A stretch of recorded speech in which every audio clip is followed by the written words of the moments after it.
মালিক তুমি জান্নাতে, তোমার পাশে আমার একটা ঘর বানিয়ে দিও। আদম আলাইহিস সালাম যখন ডাক দিবেন আপনার উম্মত জাহান্নামের মধ্যে চলে যায়, আমার নবীজি ওই সময় জাহান্নামের দরজায় হাজির হয়ে যাবেন। আমার নবী যখন যাবেন ফেরেশতারা দাঁড়িয়ে যাবেন, ফেরেশতাদেরকে জিজ্ঞেস করবেন কেন জাহান্নামের মধ্যে যায়। ফেরেশতারা বলবেন ইয়া রাসূলুল্লাহ, এমন কোন আমল নাই যে আমলের দ্বারা সেই ব্যক্তিটা জান্নাতের মধ্যে যেতে পারবে। আমার নবী তো মায়ার নবী, রহমাতুল লিল আলামিন, অন্তর চাইবে না উম্মত জাহান্নামের মধ্যে যাক। আমার নবী বলবেন ও ফেরেশতারা, আমার এই উম্মতের আমলনামাটা দ্বিতীয়বার আবার মাপাবো। সুবহানাল্লাহ। আবার মিজানের পাল্লার মধ্যে যাবেন, ফেরেশতারা বলবেন ইয়া রাসূলুল্লাহ, তার আমলনামার মধ্যে এমন কোনো কিছু নাই সেই জান্নাতের মধ্যে যাবে। আমার নবী বলবেন না না, আমার এই উম্মত জাহান্নামে যেতে পারবে না। আবার মাপো। আবার যখন মিজানের পাল্লার মধ্যে সামনে উপস্থিত হয়ে যায়, আপনি যে মাহফিলে এসেছেন, দরুদ পড়েছেন, ওই জিনিসগুলো নবীজি মিজানের পাল্লায় রাখতে দেরি মিজানের পাল্লায় সওয়াব দিয়ে ভরপুর হয়ে যাবে, ভরপুর হয়ে যাবে। আমার নবী রাখা মাত্রই মিজানের পাল্লা ভারী হয়ে যাবে, নেকির পাল্লা ভারী হয়ে যাবে, ফেরেশতারা অবাক হয়ে যাবেন। এজন্য আল্লাহর নবী বলেন ইন্নাদ দুআউ মাওকুফুন বাইনাস সামাই ওয়াল আরদি লা তাসআদু মিনহু শাইউন হাত্তা তুসাল্লি আলা নাবিয়িকা হাবিবিকাল মুস্তাফা সাল্লাল্লাহু আলাইহি ওয়াসাল্লাম। নামাজ পড়েছেন, রোজা রেখেছেন, সবগুলা কবুল করার জন্য নবীর দুরূদ প্রয়োজন আছে না নাই? ওই ব্যক্তি জান্নাতের মধ্যে চলে যাবে। এই জন্য আমরা এমন একটা মাহফিলের মধ্যে আসতে পেরেছি যেই মাহফিলের উপর কোনো মাহফিল নাই, ঠিক কিনা বলেন? সর্বপ্রথম করেছেন কে? এটা আমরা করি নাই, আমাদের অভ্যাস এটা আল্লাহ করে দিয়েছেন। আল্লাহ বলেন আমার হাবিবের মিলাদুন নবী, আমার হাবিবের জশ্নে জুলুস তোরা বেদাত বলবি, সেটা আমি আল্লাহ ভালো জানি। এজন্য আমি রব্বুল আলামিন আরশ আজিমের মধ্যে আমার হাবিবের মিলাদুন নবী সর্বপ্রথম আমি আদায় করেছি। এটা শুধু একদিনের জন্য নয়, দুদিনের জন্য নয়, আজীবন কালের জন্য রব্বুল আলামিন কোরআনের মধ্যে আয়াত নাযিল করে দিয়েছেন। ইন্নাল্লাহা ওয়া মালাইকাতাহু ইউসাল্লুনা আলান নবী ইয়া আইয়ুহাল্লাযীনা আমানু সাল্লু আলাইহি ওয়া সাল্লিমু তাসলিমা। বলেছেন কে? আল্লাহ বলেন আমি হাবিবের উপর দুরূদ পড়তে থাকি। এজন্য মিলাদুন নবীর এত দাম। যে জিনিসটা করেন কে? এই জিনিসটা আল্লাহ করেন। আল্লাহ যেই জিনিসটা করেছেন সেই জিনিসের দাম কি কম নাকি বেশি? এই জন্য আমাদের মতো বড় কপালের মানুষ পৃথিবীর মধ্যে নাই। যে জিনিস আল্লাহ করেছেন সেই জিনিসের আয়োজনের মধ্যে আমরা বসতে পেরেছি। সুবহানাল্লাহ বলে। এই জন্য আজকে আয়াত তেলাওয়াত করলাম। قد أفلح المؤمنون الذين هم في صلاتهم خاشعون। আমার ইমানদার বান্দারা, যখন আমি রবের সামনে দাঁড়িয়ে যাই, আমি রবের সামনে যখন উপস্থিত হয়ে যাই, কান কারা করে শুনেন। আমার মা বোনদের জন্য আজকের নসিহত হলো বড় গুরুত্বপূর্ণ। আপনার ছেলে কথা শুনে না, আপনার মেয়ে কথা শুনে না, আপনার মেয়ে নামাজি হয় না, কেমন করে নামাজি হবে? আপনি যদি বিউটি পার্লারের মধ্যে মাসে 3 বার যান, আপনার ছেলে মা বাবার কথা শুনে না, মুরব্বি মানে না, ইয়াবা খায়, বাবা খায়, ফেন্সিডিল খায়, আফিম খায়, মার্জিয়ানা খায়, কোকেন খায়, আসনা নাই, মদ খায়, শরাব খায়, ইফতিজিন করে, দেশের টাকা বিদেশের মধ্যে ফাটাই দেয়, আসনা নাই। আজকে তো এটা এই জিনিসটা বড় সহজ করে দিয়েছেন। আজকে মায়ের প্রতি ছেলের কোনো মহাব্বত নাই। এজন্য গৌসে পাকের মতো যদি আল্লাহর ওলি যদি ঘরের মধ্যে পেতে যান, তাহলে মা বাবাদেরকে পর্দা করার প্রয়োজন আছে না নাই? শুধু ছেলেদের জন্য নয়, মেয়েদের জন্য নয়, ছেলেদেরও পর্দা আছে না নাই? এখন ছেলেরা হাফ প্যান্ট পরে পরে বাজারের মধ্যে যায়, এটা নাকি বড় একটা আদর্শ হয়ে গিয়েছেন, বড় লোক হয়ে গিয়েছেন, এটা একটা বৈশিষ্ট্য হয়ে গিয়েছেন, আছে না নাই? অথচ রব্বুল আলামিন বলেন ওয়াকারনা ফি বুয়ুতিকুন্না ওয়ালা তাবাররাজনা তাবাররুজাল জাহিলিয়াতিল উলা। হাবিব জানিয়ে দেন, আপনি প্রচার করবেন, আপনার কাজ হলো জানিয়ে দেওয়া। হেদায়েতের মালিককে, যাদেরকে আল্লাহ হেদায়েত দেয় নাই, কানের মধ্যে তালা মেরে দিয়েছেন। মিলাদুন নবী ভালো লাগে না, জশ্নে জুলুস তাদের ভালো লাগে না, ভালো কাজের আদেশ দিলে তাদের ভালো লাগে না, নামাজ রোজা তাদের ভালো লাগে না, কোরআন তেলাওয়াত ভালো লাগে না, আজান ভালো লাগে না, এরকম আছে না? আমার নবীকে আল্লাহ নির্দেশ দিয়েছেন, হাবিব প্রচার করেন, জানিয়ে দেন হেদায়েতের মালিক আপনি নয়, যিনি হেদায়েত দান করবেন বলেন তিনি কে? হেদায়েত যদি আপনাকে না দেয়, যদি আল্লাহ মোহরটা আপনার কলবের মধ্যে মেরে দেয়, আল্লাহ বলেন খতামাল্লাহু আলা কুলুবিহিম ওয়া আলা সামিইহিম ওয়া আলা আবসারিহিম গিশাওয়াতুন ওয়া লাহুম আযাবুন। আল্লাহ রাব্বুল আলামিন বলেন, যাদের কানের মধ্যে শিলমোহর মেরে দেওয়া হয়েছে, যাদের কলবের মধ্যে শিলমোহর মেরে দেওয়া হয়েছে, তারা কখনোই কথাগুলো শুনবে না।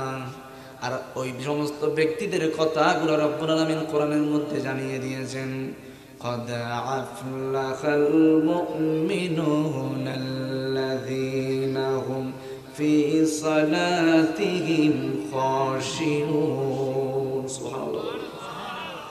আল্লাহ রাব্বুল আলামিন জানিয়ে দিয়েছেন, হাবিব ওই সমস্ত ঈমানদাররা যারা আমি রবের সামনে দাঁড়িয়ে যায়, আমি রবের সামনে নামাজ আদায় করার জন্য যখন দাঁড়ায়, তারা এমন ভাবে দাঁড়ায় মনে হয় আমি রব তাদের সামনে উপস্থিত হয়ে গেলাম, আমি রব তাদের সামনে উপস্থিত হয়ে গেলাম। এমন ভাবে বৃত হয়ে যায়, এমন ভাবে কম্পন শুরু হয়, এমন ভাবে অনুতপ্ত হয়ে যায়, মনে হয় আমি রব্বুল আলামিন তার সামনে উপস্থিত রয়েছি। সেই ব্যক্তি আমি রবের সেই কদমের মধ্যে সিজদা দিয়েছে। সুবহানাল্লাহ বলেন। এজন্য আমার নবী সাহাবী হযরত আবু বকর সিদ্দিক, যিনি আফজালুন নাস বা'দাল আম্বিয়া, হযরত আবু বকর সিদ্দিক যখন নামাজের মধ্যে দাঁড়াতেন, এমন ভাবে আল্লাহর ভয়ে কান্না করতেন, এমন ভাবে রব্বুল আলামিনের ভয়ে কান্না করতেন, মসজিদের মধ্যে কান্নার আওয়াজ পড়ে যেত। আবু বকর সিদ্দিক কেমন আবু বকর সিদ্দিক? যে আবু বকর সিদ্দিককে নবীজি বললেন, ও আবু বকর সিদ্দিক তুমি জান্নাতের মধ্যে যাবে, ফারুক আজম তুমি জান্নাতের মধ্যে যাবে, ও উসমান জিন্নুরাইন তুমি জান্নাতের মধ্যে যাবে। এইভাবে নবীজি জান্নাতের শুভ সংবাদ দিতে দিতে 10 জন সাহাবীকে নবীজি জান্নাতের শুভ সংবাদ দিয়ে দিয়েছে। আমার নবী জান্নাত দিতে পারেন কিনা? আমার নবীজি জান্নাতের শুভ সংবাদ দিয়েছেন। শুধু তাই নয়, নবীজির সাথে বেঁধেছেন মরা খেজুর গাছ, ওই খেজুর গাছ মরা নাই, জীবিত করে দিয়েছেন কে? আমার নবীজির সাথে মরা মানুষ বাজলেও, বেঈমান বাজলেও কোনো কলকৌশলে যিনি ইমানদার করে দেয়, চিৎকার দিয়ে বলেন তিনি কে? যে ইমানে প্রয়োজনে জ্বলে ওঠে না, যে ইমানে সত্য নেয়ের কথা বলে না, যে ইমান অন্তরে নাই, যে ইমানে বাস্তবে নাই, মুখে ফুটাই কথারে কলি, কি করে তারে বলো ইমানে বলি, কি করে তারে বলো ইমানে বলি। ঠিক কিনা বলে? ও মিয়া, ইমানদার মানি কে কে? পেট ভরে কে? নামাজ পড়ার নাম ইমানদার নয়, দাড়ি রাখার নাম ইমানদার নয়, জুব্বা পরার নাম ইমানদার নয়। জুব্বা পরার নাম যদি ইমানদার হতো, সেদিন কারবালার প্রান্তরে আলে রাসূলকে যারা গলার মধ্যে ছুঁড়ে দিয়েছেন তারাও দাঁড়িয়ে ছিল। ঠিক কিনা বলেন? তাদের মুখের মধ্যেও দাঁড়িয়ে ছিল, তাদের শরীরের মধ্যেও ইসলামী লেবাস ছিল। তারা কি ইমানদার নাকি বেঈমান? এই জন্য ঘরের মধ্যে থাকা আপনি বলতেছেন জিহাদে যাওয়া আমার জন্য সম্ভব না, আমি বৃদ্ধ মানুষ। নামাজ যেমন পড়া ফরজ, ইসলামের পক্ষে যদি ডাক আসে, জিহাদে যাওয়াকে ফরজ যিনি করে দিয়েছেন বলেন তিনি কে? ইহুদিরা মুসলমানদেরকে গুলি করে করে হত্যা করেছেন। আপনি বলছেন আমি বড় পরেজগার, এটা আমার কাজ নয়, এটার নাম ইসলাম নয়, এটার নাম ইমানদার নয়। আপনি যেতে পারছেন না, ঠিক আছে, কিন্তু দোয়া করার প্রয়োজন আছে না নাই? কারণ রব্বুল আলামিন বলেন দুইটা সময় দোয়া কবুল হয়ে যায়। প্রথম নম্বর হলো জিহাদের ময়দানে হাঁটু গেড়ে যখন আপনি বলবেন, সুকের পানি ছেড়ে যখন আল্লাহর কাছে যখন মাপ চাইবেন, সুকের পানি নাকে ডগাবে, জমিনে পড়ার আগে আগে যিনি গুনাহ মাফ করে দেন, বলেন তিনি কে? আরেকটা হলো যখন আপনি অনুতপ্ত হয়ে যাবেন। আরেকটা সময় হলো তাহাজ্জুদের নামাজের সময় জায়নামাজটা বিছাবেন। কারণ ওই সময়টা এমন সময়, যেই সময়টা রব্বুল আলামিন কোরআনের মধ্যে জানিয়ে দিয়েছেন যে তাহাজ্জুদের নামাজ যারা পড়েছেন, নামাজ পড়তে পড়তে তাদের হাতগুলা আমি আল্লাহর হাতে পরিণত হয়ে গিয়েছে। ওয়া মিনাল লাইলি ফাতাআজ্জাদ বিহি নাফিলাতান লাকা আসা আইয়াবাসাকা রাব্বুকা মাকামান মাহমুদা। রাতের আঁধারে যারা সিজদাতে রয়, দু চোখের স্রোতে নদী যেন বয়, চলনার খাচানি যত আসু, পিছনে পিরো সে তাকায় না, যাদের হৃদয়ে আছে আল্লাহর ভয়, তারা কবু পথ ভুলে যায় না। আল্লাহর প্রেম ছাড়া এই দুনিয়ায় কারো কাছে কোনো কিছু চাই না। সুবহানাল্লাহ বলেন। এই জন্য ফিলিস্তিনের মধ্যে মানুষ মারা যায়, মুসলমান মারা যায়। আপনি মুসলমান, তাদের পক্ষে অবস্থান নেওয়ার প্রয়োজন আছে না নাই? শুধু মুখের মধ্যে দাড়ি রাখলেন, ভালো ভালো কথা বললেন, নামাজ পড়লেন, হাতের মধ্যে তাসবিহ নিয়ে ইল্লাল্লাহ জিকির করছেন, এটার মধ্যে ইসলাম সীমাবদ্ধ নয়। সুন্নতি নয় শুধু দাওয়াতের মেহমান, সুন্নতি নয় শুধু খাওয়া শেষে মধুপান, আরো কিছু সুন্নাত আছে তুমি জানো কি? জানলে তা জীবনে কখনো তা মানো কি? মধু খাওয়া যেমন সুন্নত, কখনো কখনো মাইর খাওয়া, মেট দেওয়া সুন্নত। জুড়ে বলুন সুবহানাল্লাহ। এজন্য এগুলো জানবেন কোত্থেকে? এখন যে অবস্থা হয়ে গিয়েছেন, গত 2-1 দিন আগে দেখতে পাচ্ছি যে এখন শিক্ষা ব্যবস্থা ওনারা ফসা ফরলাহা গণনা না করে 6-7, বিশেষ করে ক্লাস 6 এবং 7, 2 দিন আগে গণিত পরীক্ষা গিয়েছে। তো আমার কাছেও কিছু ছেলে আরবি পড়ার জন্য গণিত পরীক্ষার দিন, আবার হুজুররা অনেকে মনে করে হুজুররা গণিতও জানে না, ইংলিশও জানে না।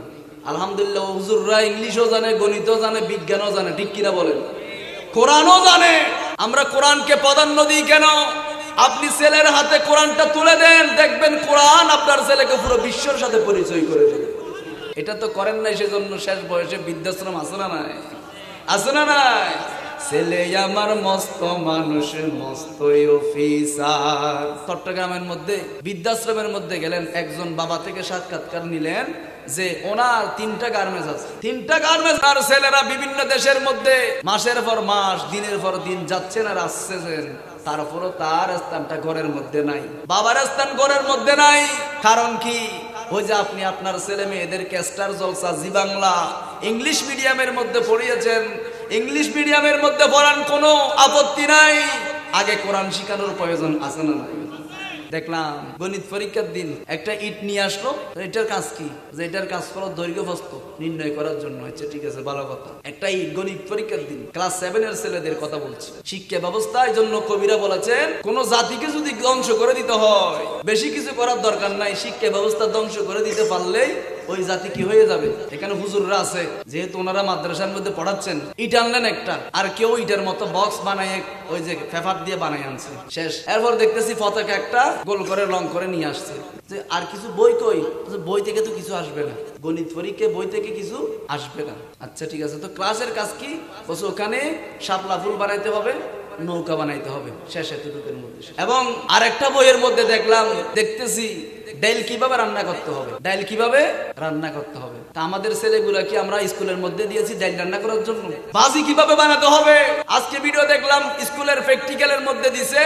মেয়ে একটা স্কুলের মধ্যে পালং শুয়ে আছে, ওখানে পালংয়ের মধ্যে রাতের বেলায় ঘুম কিভাবে যেতে হয়, সকাল উঠার সময় এগুলো আবার কিভাবে পরিষ্কার করতে হয়, কিভাবে এসো বন্ধু হই, ফাট দিছে কি এসো বন্ধু হই, মানে স্কুলটা ফ্রেম করার জায়গা। আপনারা মিলেই দেখবেন। আর একটা দিছে যে বাঁদর থেকে মানুষের সৃষ্টি, কিভাবে একটার পর একটা। ক্লাস 6-এ বাঁদর থেকে মানুষের সৃষ্টি, কেমন শিক্ষা ব্যবস্থা। আমার মসজিদের সামনে গাড়ি থেকে নামার পর দেখতেছি প্রিন্ট করতেছে ছেলেরা। কুকুর কত ধরনের আছে, এগুলো হচ্ছে অ্যাসাইনমেন্ট। এগুলো কি অ্যাসাইনমেন্ট, এগুলো দিলে আপনাকে নাম্বার দিবে, নাহলে নাম্বার দিবে না, ফেল। কুকুর কত ধরনের আছে, ইন্ডিয়ার কুকুর দেখতে কিরকম, রঙিন কাগজের মধ্যে আপনাকে প্রিন্ট করে জমা দিতে হবে। বাংলাদেশের কুকুর দেখতে কিরকম, এগুলো জমা দিতে হবে। তাহলে আজকে শিক্ষা ব্যবস্থার কি অধপতন হচ্ছে। আমি কাউকে দোষারোপ করতেছি না, আমি কোনো ব্যক্তিকে ইন্ডিকেট করে বলছি না।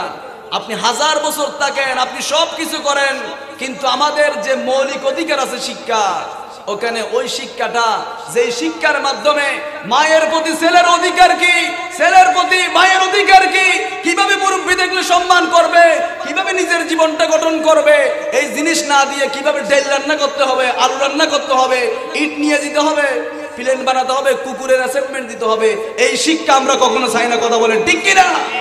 অতি শীঘ্রই এই শিক্ষা ব্যবস্থা পরিবর্তন করা হোক, ঠিক কিনা বলেন? ক্লাস 9-এর বইয়ের মধ্যে দেখলাম এগুলো সব নাস্তিকদের কাজ। কোন মুসলমান, কোন ইমানদার এই ধরনের কাজ করতে পারে?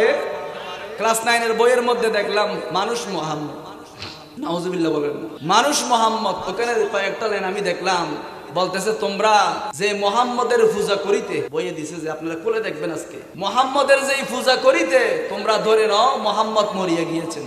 তাহলে দেখেন আজকে আমরা কোথায় আছি। সাধারণ মানুষ তো ওগুলো চাই না, সাধারণ মানুষ চাই সুন্দরভাবে খাওয়ার জন্য। আজকে আলুর দাম 80 টাকা হয়ে গিয়েছেন, যেই পেঁয়াজ 30 টাকা, ওই পেঁয়াজের দাম 130 টাকা হয়ে গিয়েছেন।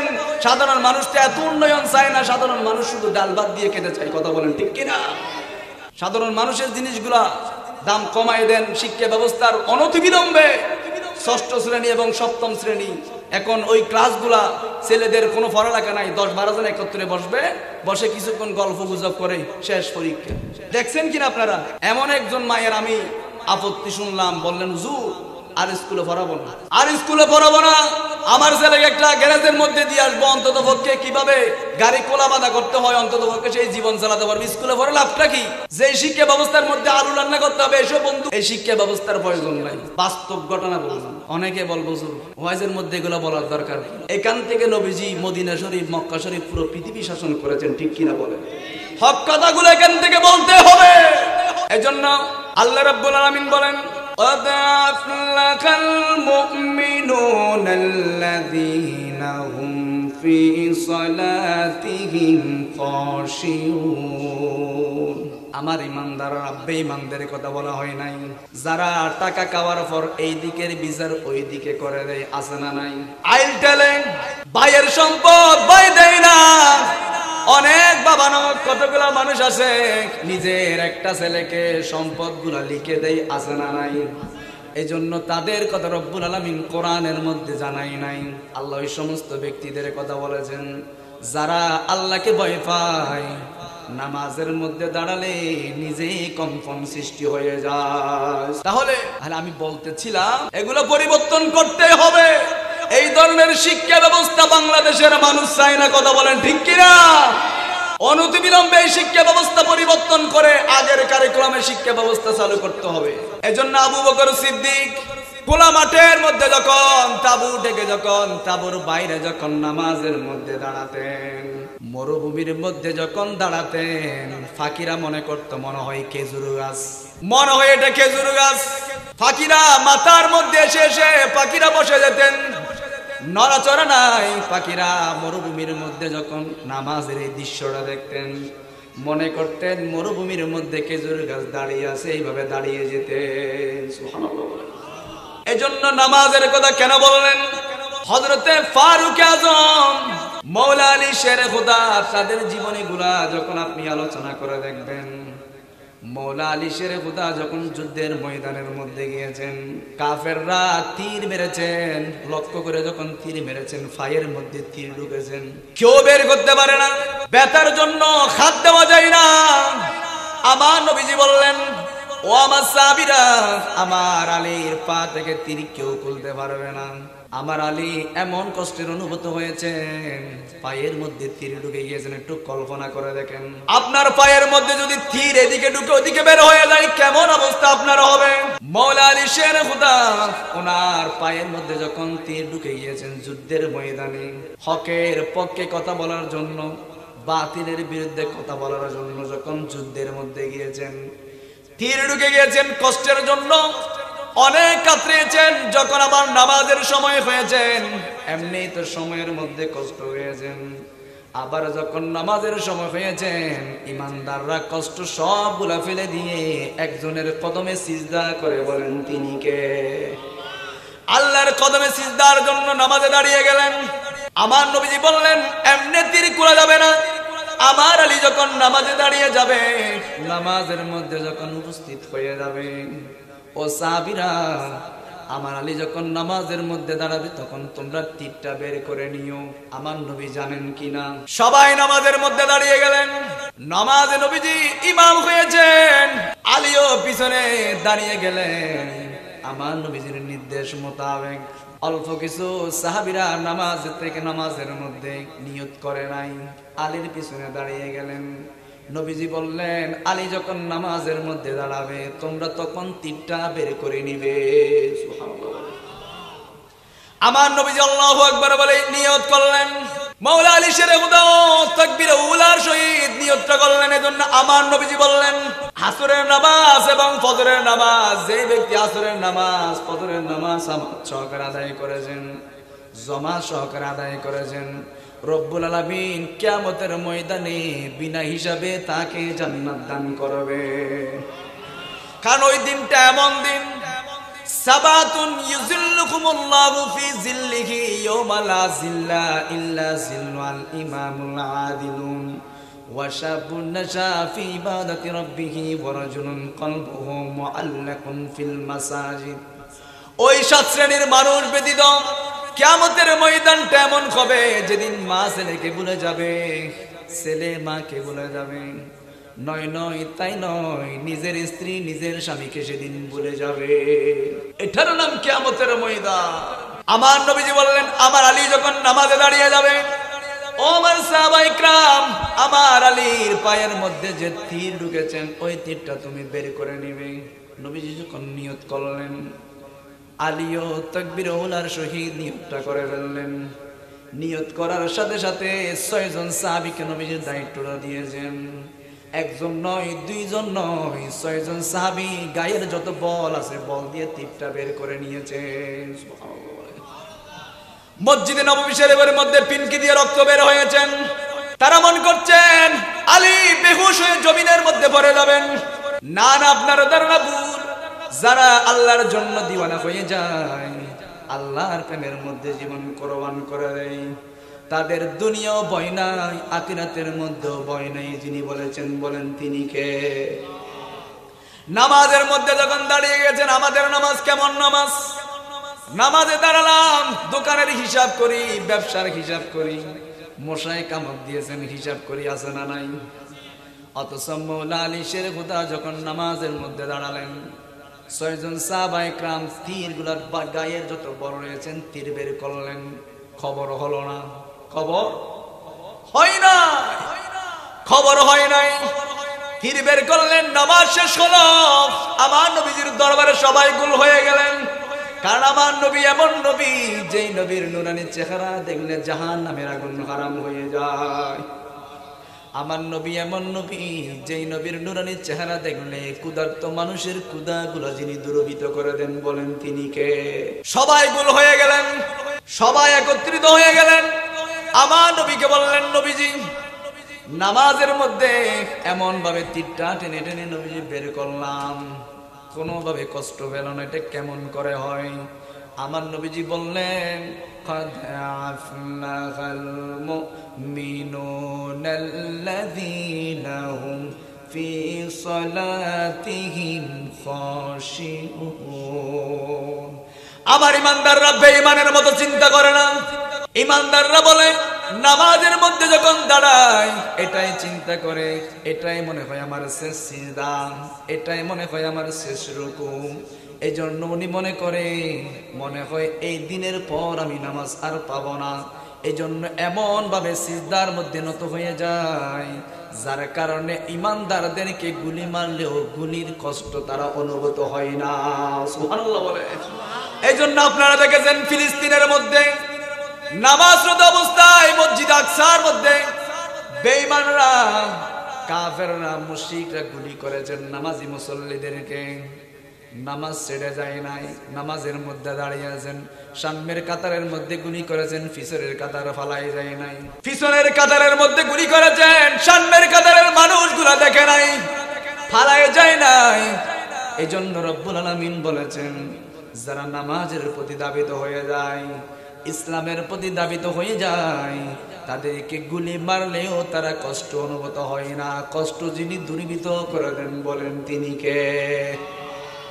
নবীজির গোলামের, মওলাজির গোলামের কোনো চিন্তা নাই, চলে নবীজির জান্নাতে মদিনা, চলে নবীজির জান্নাতে মদিনা।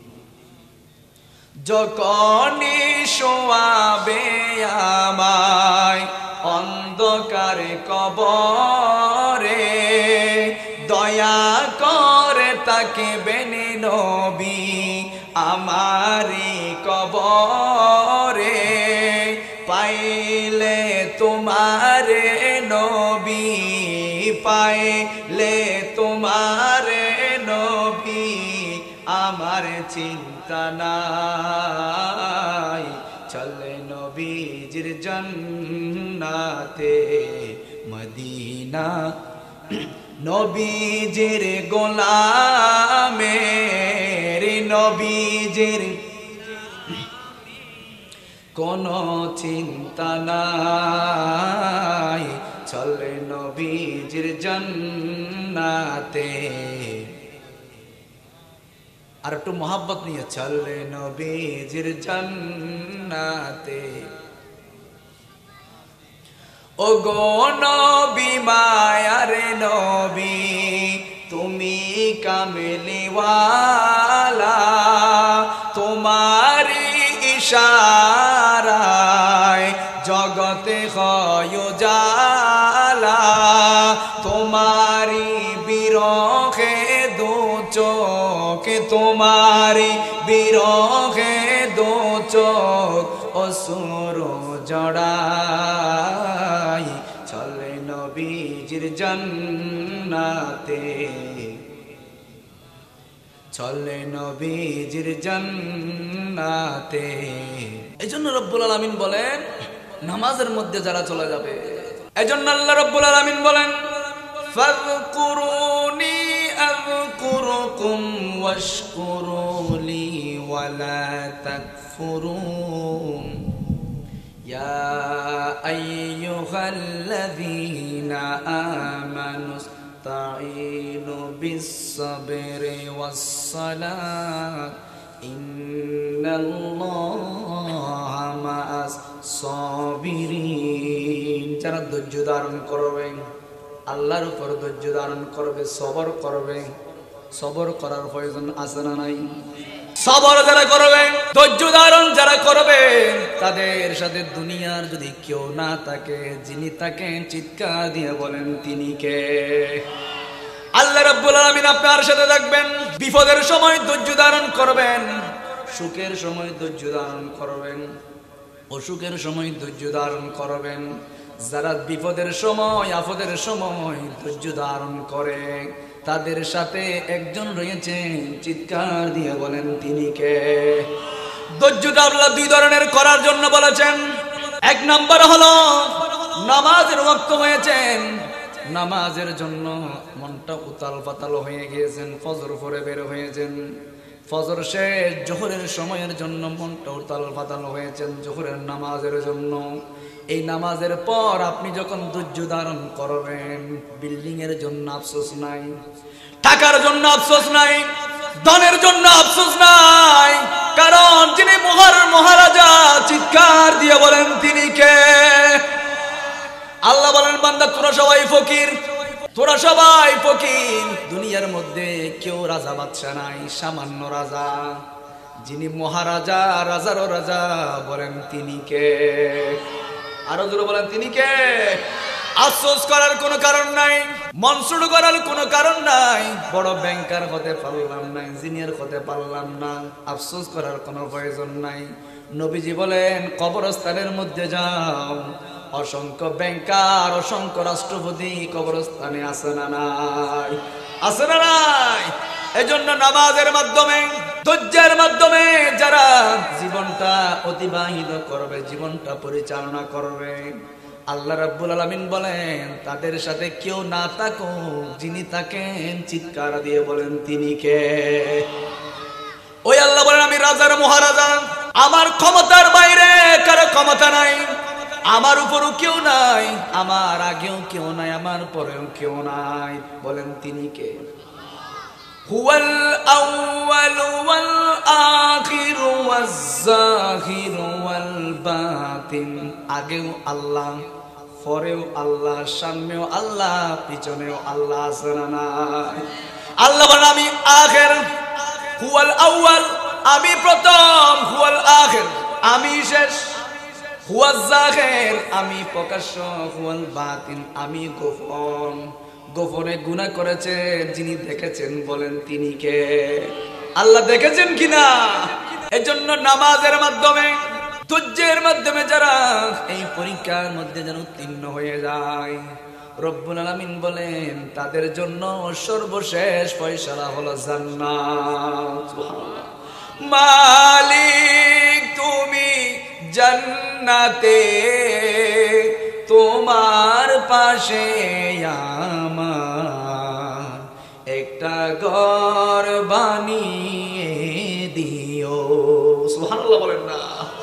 মালিক তুমি জান্নাতে, তোমার পাশে আমার একটা ঘর বানিয়ে দিও। এই জন্য ইমানদাররা দুনিয়ার সুখ চায় না, দুনিয়ার এই কলুষতার জীবন চায় না। ইমানদাররা নামাজের মাধ্যমে, জিকিরের মাধ্যমে একজনকে খুশি করার জন্য চায়, বলেন তিনি কে? ফারুক আজম নামাজের মধ্যে দাঁড়ালেন। ফারুক আজম যখন নামাজের মধ্যে দাঁড়ালেন, একজন কাফের আসলেন, বেদুইন আসলেন। মনে বড় অনেক ধরনের জ্বালা আছে, ফারুক আজমের বিচার থেকে রক্ষা পাওয়া যায় না। এজন্য ফারুক আজমের মতো যদি বিচারক বাংলাদেশ তথা বিশ্বের মধ্যে যদি হয়ে যায়, মানুষগুলা বেজাল দেওয়ার মতো সাহস করতো না। কথা বলেন ঠিক কিনা? ফারুক আজমের মতো যদি শাসক, যদি একজন মানুষ যদি পৃথিবীর নেতা হিসেবে যদি নিযুক্ত হয়ে যায়, তাহলে মানুষগুলা নবীদের ইজ্জত নিয়ে সিনিমিনি করার সাহস পেত না। ঠিক কিনা বলেন? ফারুক আজমের বিচার কেমন ছিল? একজন বেদুইন, ওনার পক্ষে বিচারটা হয়ে গেল, মুসলমানের পক্ষে বিচার যায় নাই। আমার নবীজি বিচার করেছেন, যিনি ইমামুল মুরসালিন। বেদুইন বললেন আমি মেনে নিলাম, মুসলমান বললেন আমি মানি না, বিচার আমার পক্ষে আসে নাই, আমি মানি না, নবীজির বিচার মানি না, আমি ফারুক আজমের কাছে যাব। ফারুক আজমের কাছে যাওয়ার সাথে সাথে বললেন, তোমরা কি এর আগে কোথাও বিচারের জন্য গিয়েছো কিনা? বললেন আমরা সর্বপ্রথম মুহাম্মাদুর রাসূলুল্লাহ সাল্লাল্লাহু আলাইহি ওয়াসাল্লামের কাছে গিয়েছি। ফারুক আজম বললেন তাহলে আমার কাছে কেন? ওই মুসলমান নামক মুনাফিকটা বললেন, আমি যেই নবীজি বিচার করলেন বিচার মানি না, এই বিচারটা আমার পক্ষে আসলো না, আমি বিচার মানি না, এই জন্য আমিরুল মুমিনিন আপনার কাছে আসলাম। ফারুক আজম বললেন একটু দাঁড়াও, ঘরের মধ্যে আমি যাই। ঘরের মধ্যে গিয়ে লম্বা তরবারি টেনে ওই মুসলমান নামক মুনাফিকের গর্দান দুটুকরা করে দিয়েছে। আর বলতে লাগলেন, আমার নবীজি আসলেন বিচার প্রতিষ্ঠা করার জন্য, আমার নবীজি এসেছেন ন্যায়টা প্রতিষ্ঠা করার জন্য, আমার নবীজি এসেছেন ইনসাফ প্রতিষ্ঠা করার জন্য। নবীজির বিচার তোমার ভালো লাগে না, আমি ফারুক আজমের বিচার হলো নবীজির বিচার যার ভালো লাগবে না, তার মাথার মধ্যে শরীরটা তার মাথা থাকতে পারে না, ঠিক কিনা বলে? এজন্য ফারুক আজমের মতো মানুষ যদি, এই ধরনের একজন মানুষ যদি আমাদের নেতা হয়ে যায়, আমাদের যদি শাসনকর্তা হয়ে যায়, তাহলে মুসলমানরা আজান বিদ্বেষী হবে না, নাস্তিক ব্লগারের সৃষ্টি হবে না। এখন নাস্তিক আছে না নাই? আছে না নাই? কোরআনের মধ্যে দাঁড়িয়ে যায় আর বলেন কোরআন আমি মানি না, তুই না মান, সমস্যা নাই। কিন্তু 18 কোটি মুসলমান সারা বিশ্বের প্রাণ কোরআন, এই কোরআনের বিরুদ্ধে একটা কথা বলার অধিকার কারণ এই কথা বলেন, ঠিক কিনা? আপনি নাস্তিক হন, আপনি কোরআন না মানেন, আপনি নবীজিকে না মানেন, কোনো আপত্তি নাই। কিন্তু আমার নবীকে নিয়ে ব্যঙ্গচিত্র করা, আমার কোরআনকে নিয়ে খারাপ কথা বলা, আমার ইসলামকে নিয়ে খারাপ কথা বলার সাহস কাউকে দেওয়া হয় নাই, ঠিক কিনা বলে? ফারুক আজম বলেন মান সাব্বা নবিয়ান ফাকতুলুহু, যে ব্যক্তি নবীর ইজ্জতের মধ্যে আঘাত আনবে, নবীকে গালি দিবে, নবীর সম্মান ছোট করবে, তার জন্য মৃত্যুদণ্ড হলো তার শরীর থেকে মাথা উচ্ছেদ করে দিতে হবে, ঠিক কিনা বলে? এই ধরনের আইন যদি একটা করা হয়, যারা আমার নবীকে গালি দেয়, যারা কোরআনের উপর দাঁড়িয়ে প্রস্রাব করে দিয়েছেন, নাউজুবিল্লাহ বলেন। ওই দিন এক জায়গার মধ্যে গেলাম, এক জায়গায় নাম থানার নাম মেনশন করতেছি না, মুখের মধ্যে দাঁড়িয়ে আছে কোরআনকে জ্বালিয়ে দিয়েছেন। তারা আবার মিলাদুন নবীর চ্যালেঞ্জ করেন, আরে তোদের চরিত্র ঠিক নাই। ওয়াহাবি মাদ্রাসার মধ্যে শুক্রবারে সাইনবোর্ড টাকিয়ে দিয়েছেন নামাজ পড়ার জন্য আসিয়েন না। কিসের জন্য? অনারা শুক্রবারে নামাজ পড়ার জন্য আসিয়েন না। মোবাইল আছে কেন? ছাত্ররা শিক্ষককে ধরে ধরে জুতা ফিটা করেছেন, ছাত্ররা শিক্ষককে জুতা ফিটা করেছে। ফটিয়া যেটা বড় মাদ্রাসা, মুখের মধ্যে দাঁড়িয়ে আছে মিলাদুন নবী বেদাত বদাত বলে বড় বড় গলা নিয়ে ফাড়াই করে, আছে না নাই?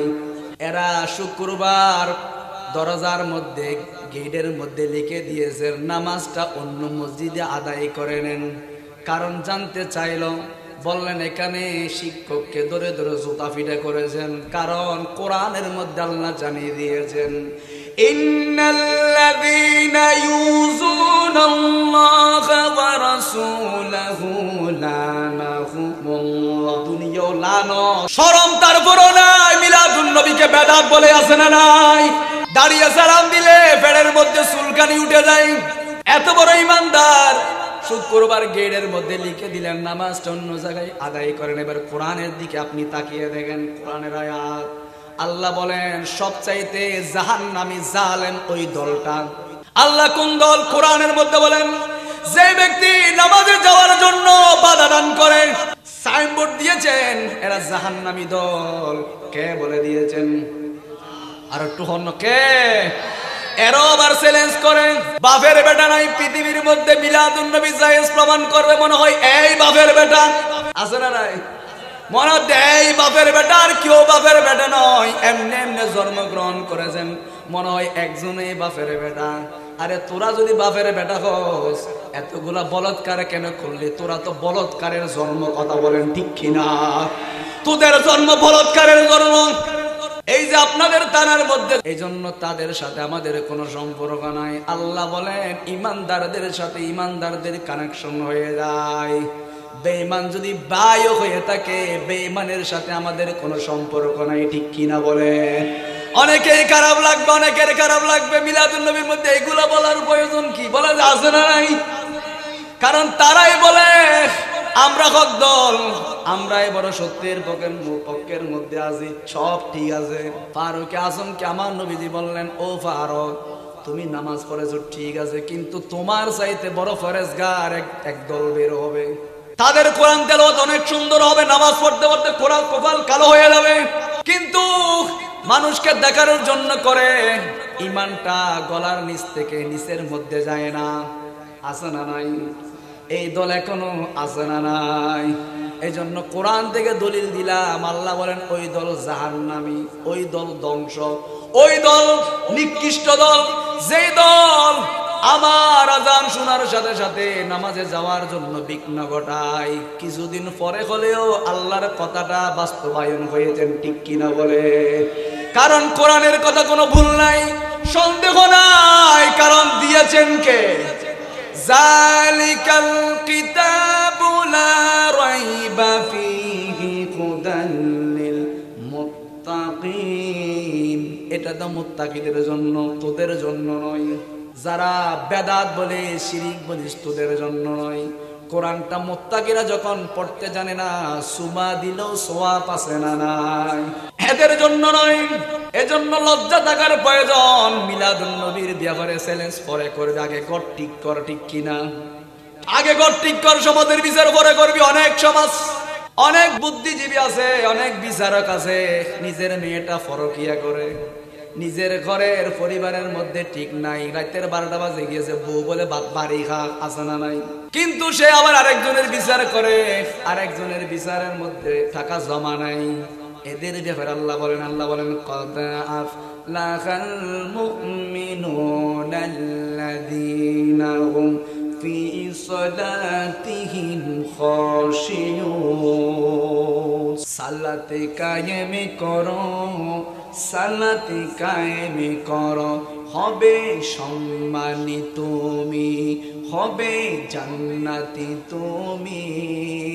সালাত তোমার অঙ্গে রাখো, সঙ্গে মাখো, তবে তো মুমিন। রব্বিয়ানা রব্বিয়ানা বললেন কোরআন জ্বালিয়ে দাও। জ্বালিয়ে দিলে কি কোরআন শেষ হবে?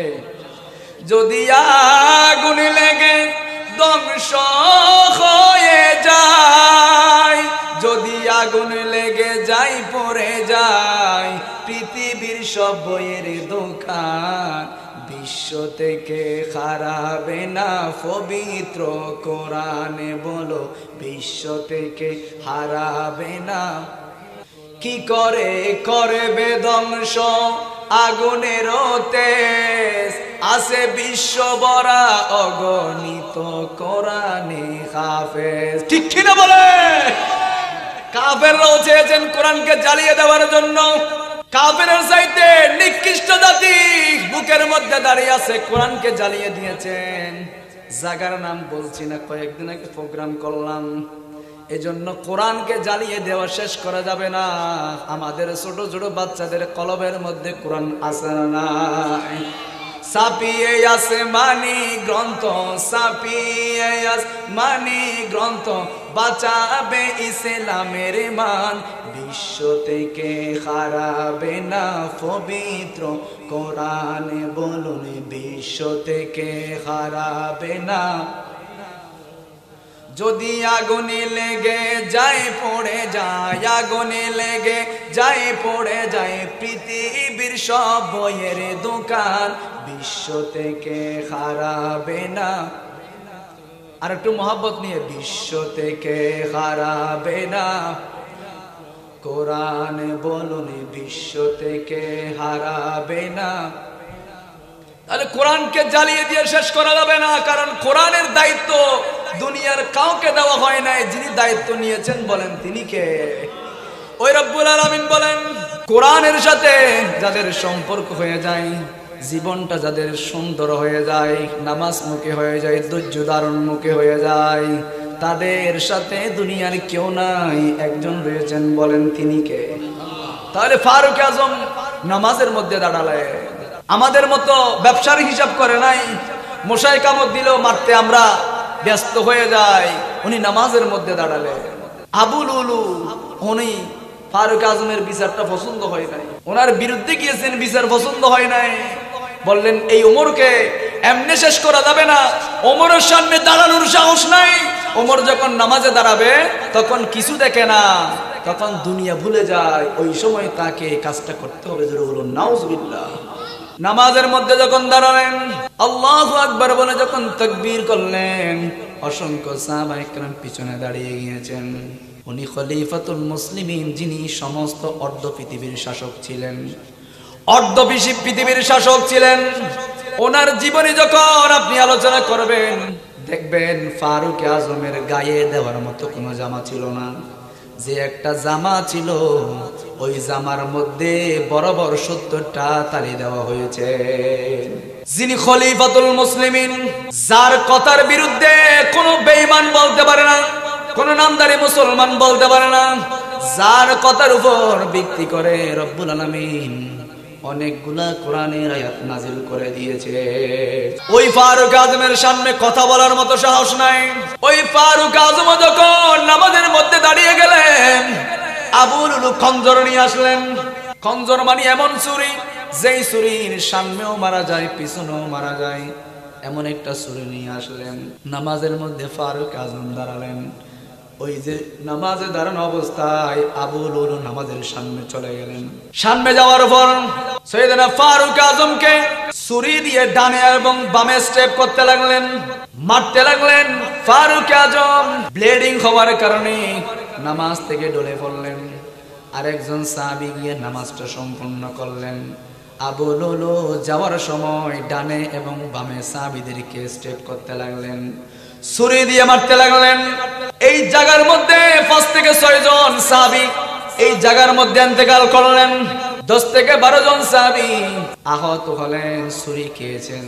ফারুক আজম নামাজরত অবস্থায় নামাজের মুসল্লা থেকে পড়ে গেলেন। আর একজন সাহাবী গিয়ে নামাজটা আদায় করে নিয়েছে। সামান্য সূরা দিয়ে নামাজটা সমাপ্ত করার পর সাহাবা একরাম গোল হয়ে গেলেন। ফারুক আজমের হুঁশ নাই। সবাই ব্যথিত হয়ে গেলেন, সবাই কান্নার রোল করে দিলেন। সবাই দুধ খাওয়াই দেয়, মধু খাওয়াই দেয়। ওই যে খাদ্যর নালীটা ফুল হয়ে সবগুলা পেট থেকে বের হয়ে যায়, গলা দিয়ে সবগুলো বের হয়ে যায়, সবগুলা পেট দিয়ে বের হয়ে যায়। সবাই অপেক্ষা করছেন ফারুক আজম কি জীবিত আছে নাকি মরে গিয়েছেন। 1 ঘন্টা 2 ঘন্টা পর ফারুক আজমের যখন জানটা যখন ফিরে এসেছেন, তখন উনি বললেন আসল্লান নাস, ও মানুষ, ও আমার সাহাবীরা, ও আমার বন্ধুরা, আমার নেতৃত্বে যেই নামাজটা আমি আদায় করলাম, তোরা কি ওই নামাজটা আদায় করতে পেরেছিস কিনা? সুবহানাল্লাহ বলে। উনি এই কথা বলেন নাই আমার পরে খলিফাতুল মুসলিমিন কে হবেন, আমার বাবা কোথায়, আমার ছেলে কোথায়, আমার পরে আমার সম্পত্তিগুলো কে গ্রহণ করে নেবেন, এই কথা বলে নাই। সর্বপ্রথম যেই কথাটা বলেছেন, আমার নেতৃত্বে আমি নামাজটা আদায় করতেছিলাম, এই নামাজটা তোরা আমার পরে নামাজটা আদায় করতে পেরেছিস কিনা।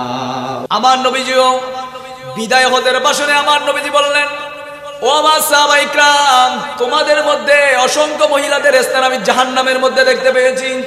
আমার নবী বললেন, মহিলারা, অসংখ্য মহিলারা জাহান্নামের মধ্যে যাবে 2-3টা কারণের জন্য। নবীজি বললেন, একটা কারণ হলো মহিলারা কথায় কথায় অভিশাপ দেয়, ঠিক কিনা? দেয় কিনা? অভিশাপ দেয় কিনা? তোর উপর ঠাড়া পড়ুক। তাহলে মহিলারা, অধিকাংশ মহিলারা জাহান্নামে যাওয়ার কারণ হলো তারা কথায় কথায় কি দেয়। এখানে তো বেহেশতের বাগান, এখানে সবের মেজবান চলতেছে। যার খুশনসিব সে এখানে এসেছেন, যার বদনসিব ঘরের পাশে মেজবান চললে দেখবে যে সেই ভাই নাই। এখানে তারাই এসেছেন। আমার নবী বলেন, মেহবুব কি মেহফিলি কো महबूब सजाते हैं, आते हैं वही जिनको सरकार बोलाते हैं। এখানে তারাই এসেছেন যাদেরকে আমার নবীজি দাওয়াত দিয়েছেন, তারাই মিলাদুন নবীতে এসেছেন। এজন্য অধিকাংশ মেয়েরা জাহান্নামে যাওয়ার প্রধান কয়টি কারণের মধ্যে একটা কারণ হলো মহিলারা কথায় কথায় অভিশাপ দেয় নিজের ছেলেকে, নিজের স্বামীকে অভিশাপ দেয়। আছে না নাই? মহিলারা স্বামীর সেবা করে না, স্বামীর সেবা না করলে আপনার জন্য জান্নাত নাই, ঠিক কিনা বলেন? আল্লাহ বলেন, আমার নবীজি বললেন, আমার শরীয়তের মধ্যে কাউকে সিজদা দেওয়া যদি জায়েজ হয়ে যেত, তাহলে পৃথিবীর মহিলাদেরকে আমি জানিয়ে দিতাম তারা যাতে তাদের স্বামীদেরকে সকাল সন্ধ্যা সিজদা দেয়। এই জন্য আমার মা বোনরা জাহান্নামে যাওয়ার কয়েকটা কারণ হলো, কান খুলে কথাগুলো শুনবেন। প্রথম নম্বর কারণ হলো আপনারা কথায় কথায় নিজের ছেলেদেরকে অভিশাপ দেন। দ্বিতীয় নম্বর কারণ হলো নিজের স্বামীর এতাত না করার কারণে নিজের স্বামীর সাথে ভালো আচরণ করেন না। ভালো ব্যবহার না করার কারণে আমার নবীজি বললেন অধিকাংশ মহিলারা সেদিন জাহান্নামের মধ্যে আমি দেখেছি। স্বামীর সাথে ভালো ব্যবহার করে না, স্বামী বিদেশের মধ্যে গিয়েছেন, স্বামীর বিছানার মধ্যে বসে বসে টেলিভিশন দেখে আসে না নাই, এলাকার যুবকদেরকে নিয়ে টেলিভিশনের ব্যবস্থা করে, মাঝে মাঝে চা দেয়, বিভিন্ন জিনিসের আপ্যায়ন করে। এই সমস্ত মহিলাদেরকে নবীজি জাহান্নামের মধ্যে মেরাজ রজনীতে দেখেছে। নাউজুবিল্লাহ। স্বামী কষ্ট করে আসলেন, সারাদিন রিক্সা চালিয়েছেন, সারাদিন বিভিন্ন ফ্যাক্টরির মধ্যে কাজ করেছেন, বিভিন্ন কষ্টযুক্ত কাজগুলো করেছেন। রাতের বেলায় আসলে বলে যে আমি এখন স্টার জলসা দেখতেছি, আমাকে ডিস্টার্ব করিও না, আমি জি বাংলা দেখতেছি, আমার সিরিয়াল চলে যাবে, আমি খাবার দিতে পারবো না, তোমারগুলো তুমি বেড়ে খাও। ও মা জান, আপনার জন্য জান্নাত নাই।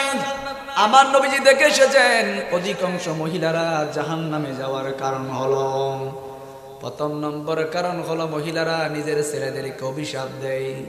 দ্বিতীয় নম্বর কারণ হলো মহিলারা স্বামীর এতাত মহাব্বত করে না। নাউজুবিল্লাহ। ছেলেদেরকে অভিশাপ দিবেন না, কারণ মা বাবা দোয়া করলেও কবুল, বদদোয়া করলেও যিনি কবুল করবেন বলেন তিনি কে? মায়ের দোয়া কবুল, বদদোয়া কবুল।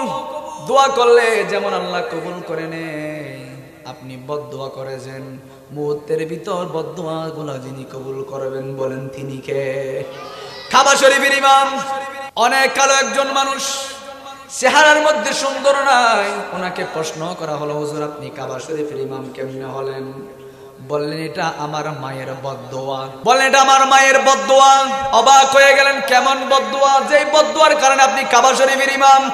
বলে আমার মা আমি যখন বিভিন্ন সময় আমার মায়ের সাথে খারাপ আচরণ করতাম, এখন খারাপ আচরণ করে যে এরকম ছেলে এখানে একজনও নাই, একজন এখানে খারাপ মানুষ নাই। উনি বলতে লাগলেন আমার মায়ের সাথে যখন আমি খারাপ আচরণ করতাম, মা বলতো নামাজের মধ্যে যা, আমি আরেক দিকে চলে যেতাম। মা বলতো কবর জিয়ারতের মধ্যে যা, আমি আরেক দিকে চলে যেতাম। আমার মা দুনিয়ার মহিলাদের মতো অভিশাপ দিতেন না। আমার মা রাগান্বিত যখন হয়ে যেতেন, মায়ের মুখ দিয়ে জবাব দিয়ে একটা কথা বের হতেন, বলতেন আল্লাহ তোকে হেদায়েত দান করো, কাবা শরীফের ইমাম হিসেবে কবুল করে নি। সুবহানাল্লাহ। দেখেন কেমন বদদোয়া। রাগান্বিত হয়ে বলতেন আল্লাহ তোকে হেদায়েত দান করুক, আল্লাহ তোকে কাবা শরীফের ইমাম হিসেবে কবুল করুক। এই জিনিসটা আল্লাহ ব্যর্থ দেয় নাই, এই জিনিসটা বিফলে আল্লাহ দেয় নাই। মায়ে যারা রাগান্বিত হয়ে বলেছেন তোকে আল্লাহ কাবা শরীফের ইমাম হিসেবে কবুল করুক, কবুল করেছেন কে? আর একটু জোরে বলেন না কে? আল্লাহ কবুল করে নিয়েছেন। এই জন্য আমার বাবুররা, পেটের মধ্যে যারা ছেলে সন্তান নিয়ে টেলিভিশন দেখো, পেটের মধ্যে ছেলে সন্তান নিয়ে যারা বিভিন্ন প্যাকেজ অনুষ্ঠানের মধ্যে যারা যাও, যারা বিয়ের মেয়েদ অনুষ্ঠানের নাম দিয়ে এলাকার যুবক যুবতীদেরকে এক জায়গায় করে যারা সেলফি তুলে আসে না নাই, মেয়েদ অনুষ্ঠান 2-4টা ভিডিও দিয়ে কেক জবাই করতেছেন, বার্থডে হেভি 2 স্টার্স পালন করা যাচ্ছে না নাই, হেভি 2 স্টার্স পালন করে, কেক জবাই করে, ভালো কথা কেক জবাই করেন, সমস্যা নাই। কিন্তু আপনি যে বেগানা পুরুষের সাথে সেলফি মেরেছেন আম্মা জান, ফেসবুকের মধ্যে টিকটক করতেছেন, আপনার কত ফলোয়ার, এই ফলোয়ার গুলা আপনাকে গেড়ি বেড়াই ধরে ধরে সেদিন জাহান্নামে নিয়ে যাবে, ঠিক কিনা বলেন? কারণ ইমানদাররা দুনিয়ায় যেমন মাহফিলের মধ্যে একত্রিত হয়ে গিয়েছে, কিয়ামতের ময়দানে ইমানদারদের চেহারা থেকে নূর বের হবে। পরিচয় দিতে হবে না আমি ইমানদার, আমি মুত্তাকি, নামাজি, পরিচয় দিতে হবে না। একত্রিত হয়ে সবাই জান্নাতের মধ্যে যাবে। যারা সেলফি তুলেছেন, নিজের চেহারা দেখিয়েছেন, তো হয়ে জাহান্নামে চলে যাবে। নাউজুবিল্লাহ। এজন্য যারা মেহেদি অনুষ্ঠানের নাম দিয়ে প্যাকেজ অনুষ্ঠানের মধ্যে বার্থডে নামে এই ধরনের যারা কেক কেটে কেটে ছেলেদের সাথে ছবি তোলেন, ফেসবুকে শেয়ার করেন, যতগুলা ছেলে আপনার ছবিটা দেখবে সবার সাথে চোখের জেনা যিনি আপনাকে দিবেন বলেন তিনি কে? দেখলে চোখের জেনা, জেনা তো শুধু আপনি মেয়ের সাথে কারা অবৈধ করেন মনে হয় এটাই বুঝেন না। না, বেগানা মহিলাদের দিকে আমার নবী যখন যুদ্ধের ময়দানে যাচ্ছেন, সাথে আলী রাদিয়াল্লাহু তাআলা ছিলেন, আমার নবী আলীকে লক্ষ্য করে বললেন, আলী ওই যে মহিলাকে একবার দেখেছে এটা আল্লাহ মাফ করে দিয়েছেন, দ্বিতীয়বার দেখলে জেনার গুনাহগুলা যিনি আমলনামার মধ্যে দিবেন বলেন তিনি কে?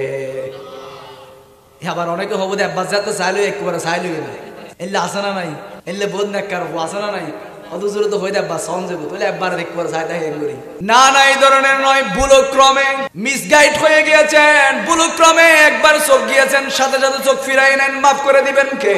আর যদি একবারের মধ্যে দেখে থাকেন তাহলে সুখের জানা যিনি দিবেন বলেন তিনি কে? এজন্য আপনাদের গর্ভ থেকে গৌসে পাকের মতো ছেলে সন্তান যদি পেতে চান, বাইজিদ বুস্তামির মতো ছেলে যদি পেতে চান, তাহলে আপনি কখনো আপনার পর্দার বাইরে যেতে পারেন না, ঠিক কিনা বলেন? ওয়াকারনা ফি বুয়ুতিকুন্না ওয়ালা তাবাররাজনা তাবাররুজাল জাহিলিয়াতিল উলা। হাবিব বনি ইসরাইলের মহিলারা ধ্বংসের কারণ হলো কয়েকটা। এখান থেকে এক নম্বর কারণ হলো তারা যখন বিভিন্ন প্রোগ্রামের মধ্যে যেত, তারা নিজের সৌন্দর্যগুলো প্রদর্শন করে যাওয়ার কারণে তাদের স্থানটা রব্বুল আলামিন জাহান্নামের মধ্যে বানিয়ে দিয়েছে।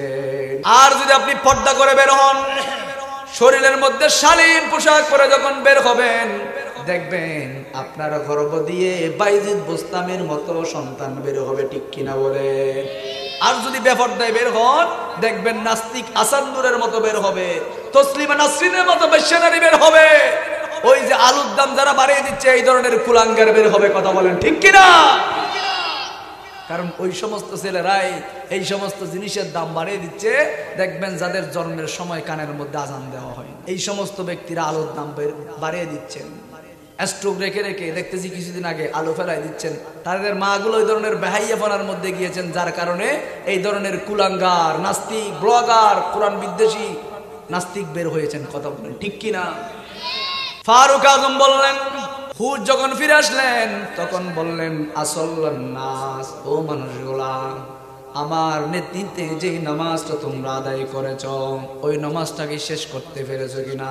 টাকার কথা বলে নাই, সম্পদের কথা বলে নাই, একটা জিনিস বলেছেন, ওই জিনিসের নাম নামাজ। তাহলে আমার মা বোনরা সতর্ক হয়ে যান, ছেলেদেরকে অভিশাপ দিবেন না, স্বামীর নাফরমানি করবেন না। এই জিনিসগুলো যদি আপনি করতে পারেন, আম্মা জান আপনাকেও ইন দ্য মিন টাইম যিনি জান্নাত দিবেন বলেন তিনি কে?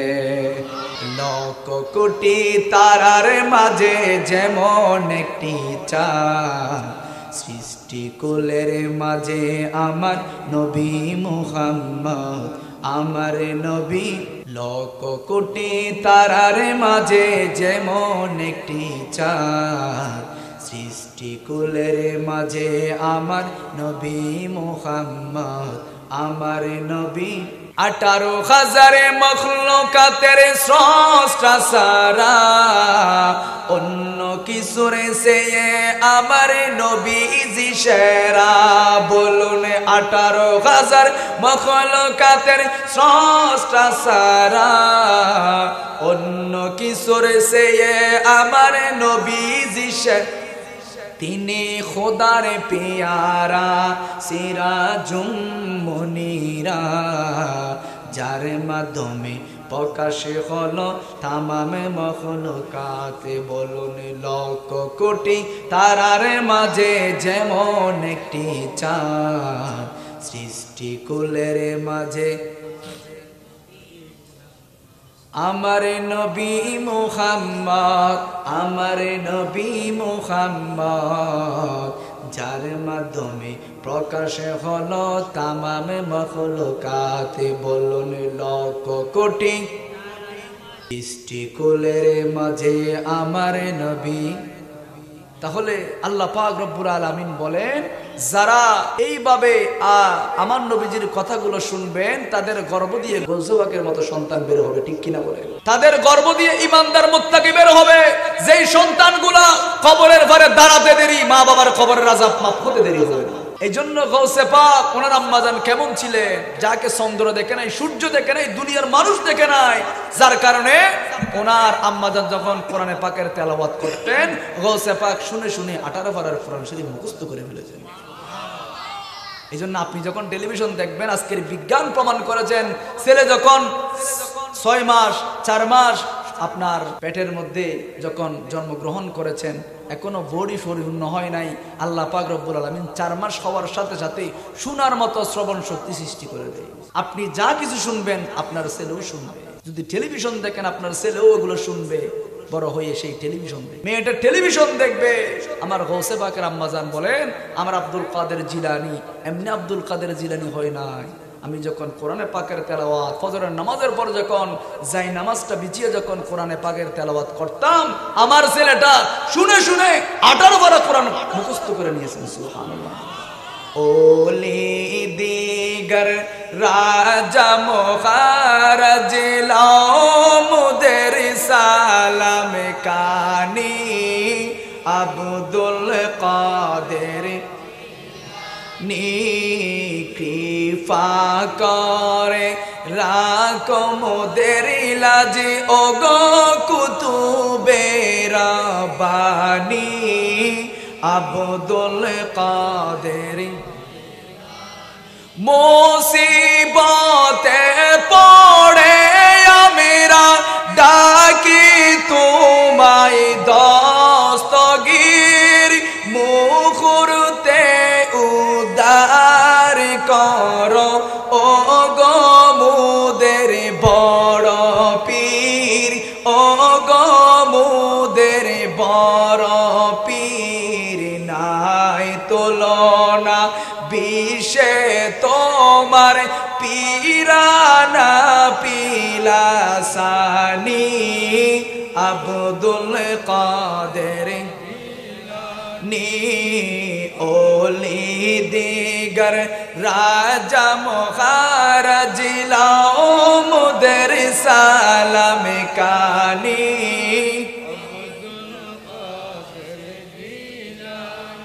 ওয়াহাবি নজদির ফিতনায় পড়ে যাই বুঝি মুদের ইমান। ঠিক কি না বলে?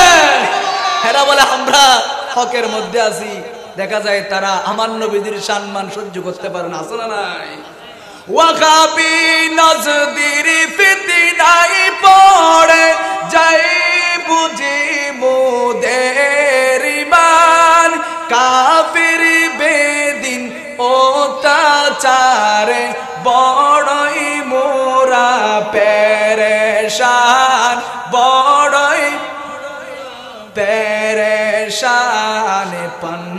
পঞ্জতানের দোহাই তোমায়, পঞ্জতানের দোহাই তোমায় কর মুশকিল আসানি আব্দুল কাদের নি ওলি দিগর রাজা মুখারজ